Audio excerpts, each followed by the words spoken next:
Hey everyone, welcome back to another Ewoks evals here today on the channel. We're going to go over Roger Rosengarten. I'm going to call him Roro for short because that's just easier for me to say. He is an offensive tackle out of Washington. He played right tackle in college. He moved from the left side to the right side in order to protect the blind side of Michael Penix, which leads me to believe that they did trust him enough to be a decent starter, especially in the NFL. He is 6'5", 308. We're going to look at the production score, 67 production score, 81 athleticism score, and then only a 74 total. But again, he is a second rounder. He had a sub 5-yard dash, and that's really good for a offensive tackle. There you see there, 173, 10-yard split, and then on the 40-yard dash, it's a sub 5. Yeah, so this is his athletic score. He's undersized apparently, but I guess 6'5" is not the greatest at offensive tackle, so that's why I said maybe he could go into guard. But I mean, his 40-yard dash is insane. Shuttle's really good, 85th percentile, 97th percentile in the 40-yard dash, and then 91st percentile in the whole draft. So, I mean, athletically at least. So, not a bad pick there. Yeah, so Lancer Line said that he has limited athletic ability and a move to guard may be a better fit. And after watching some of his tape, I probably have to agree. I mean, he is athletic, but I think if he slides into guard, he would be a better fit for us. He apparently didn't allow a single sack in his entire college career. And I can see him sitting for a year and then becoming our left tackle in 2025 if he doesn't earn the right tackle job.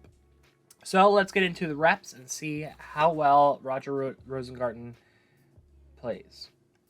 So here's the good thing about Roger Rosengarten is that he's on the same spot every play, so you can kind of know where he is. He's protecting the blind side of Michael Penix, like I said. When I read the little bio by Lancer Line, he said that Roro collected consistent wins when jump setting the rusher. And so here's literally the first rep that I see. He instantly jumps and mauls him to the ground. He stops the rusher dead in his tracks. But this is another thing that I see him doing. He doesn't quite get enough depth in his drop, especially against speed rushers. So he kind of oversets and leaves it for the inside pass rush to the passer a little better. We'll get back into that a little bit more in the next couple reps. All right, so here we go. This is the second rep. You can see he's not the first person to initiate contact. If you see it, the rusher puts his hands right where they need to be before Rosengarten could put him on the rusher, and you can see his hands are kind of on the outside shoulder pads. Actually, no. Well, yeah, they're kind of there, but again, this is his move. He rips down and gets the pass rusher off balance, and then he just pancakes him. So that's really good.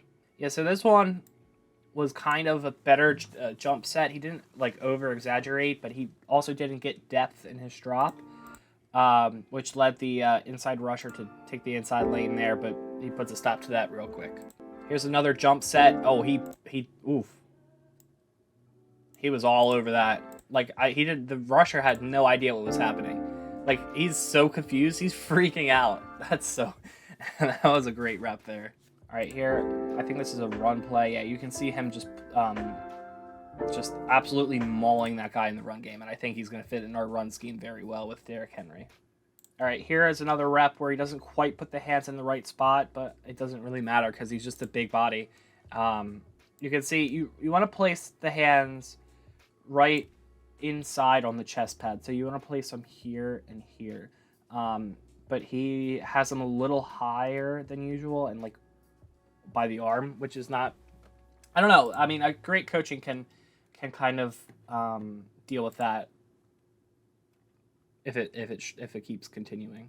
Oh yeah, I like this play because it's a screen. He kind of like does a little swim move and absolutely, I mean, him and Linderbaum are going to be insane on screens. Does a little swim move and that's poor corner. He's like, what did I do? Here I like how he just lets the rushers come to him and then he uses the rip move and just pushes them down. Another instance where he he just swats them right down. That's great. Yeah, so this one, the more, I mean, that's a double block right there, and he gets up and he pushes them on the back. The more and more I watch this, I think that EDC cooked. I mean, this is, I'm kind of excited to watch him and see what the Ravens do with him. I think he can definitely be a decent right tackle, but a very good guard if that's where we choose. Even I like Falalele at right tackle over him as of right now, but that could all change with a good couple preseason showings. Okay, so this is a very good rep here. Just the counter moves, the counter to the counter, puts a good anchor there. That's probably one of his best reps. He just doesn't allow the rusher to get anywhere there. That's a great footwork, good hand placement. I mean, again, he's just a brick wall back there. Oh yeah, the speed here. That's the big takeaway. Again, him and Linderbaum on the pin and pulls are going to be so fun to watch. I mean, look at this. He just boom, absolutely wrecks him. I'm very excited. Oh yeah, this is the play that I'm the most excited about. I keep saying that, but like this play is amazing. So I'll pause it in a second. Look at that hole, and this is going to be like a read option with Lamar. Lamar cuts that up and then cuts it back. That's a touchdown. I mean, like, look at this double team here. Just this two people on one man. This guy coming around to block number 2. This is insane. And then Lamar just would cut it back there and score an easy touchdown. But you can see just they're going to town. Like Roro is just absolutely demolishing that guy. So this is an instance of him like being a little. He's gonna have some growing pains as an offensive tackle. I mean, that's his main struggle, I think, is like oversetting and allowing the spin move or the inside rush to get there. But he does a good job of just like getting him off balance and pushing him down. But that being said, I mean, look at this rep against this power rusher. He just rips and just finishes. I mean, he doesn't finish that well, but I mean, he just sat on him, kind of. Okay, so this rep, he kind of got a little manhandle. I wish he got a little bit more depth in his drop, but he kind of met the guy there. He does the rip, but somehow the rusher stays a little bit on balance and then just gets overpowered. I just don't think he had the anchor there. So, but in other clips we've seen he has the anchor. So he has to be more consistent with the anchoring for power rushers at least. I mean, his hands, look at his hands right here. Boom, boom, boom, set, and then boom. That extension of the hands is very good. Like, it set the rusher way back, and by the time he even, that's a very good rep there. Okay, so he doesn't have the greatest bend against like speed rushers trying to get the edge. You'll see it here. The hands were kind of in a bad place, and like he tried to get the edge, but I mean, it's not too bad. The ball got out in time. Look at this strong anchor. This is a D tackle against an offensive tackle. I think that's a touchdown play, actually. I mean, the hands are in the great place. Trying to spin out of it. He said no. This is a spin move, I think. On the inside. Yeah. Okay, well, he handled that pretty decently. That's because he didn't jump set, I'm pretty sure. All right, so there's Roger Rosengarten, and this is the against Michigan. Is this the championship game, I think? So this would be, yeah, national championship. It says it right there. Duh. So yeah, we kind of saw that already. He jump set, this guy didn't take advantage of it. But I mean, look at that hole right there. But his hands got on the outside of the shoulder pads, which is not great, and so he kind of just got taken aback. But he did his little rip move, and that kind of stunned him a little bit. So that was good job by Rosengarten. So this is actually against Chris Jenkins, who went to the Browns, I think. Let's watch it. I don't remember what happened in this clip. Again, his hands were not the greatest placement. Good depth, though. You can see his left hand is kind of on the... He just has no grip with that left hand. And Chris Jenkins is just driving him back. I mean, it's a decent anchor. It's just... once he fixes his hands, it's going to be insane to stop him. All right, so here's another instance of him oversetting. He tries to jump the speed rush. Oh, that was probably the worst. All right, we'll play this. I mean, he makes up for it, though. Oh, I mean, not really. Was that...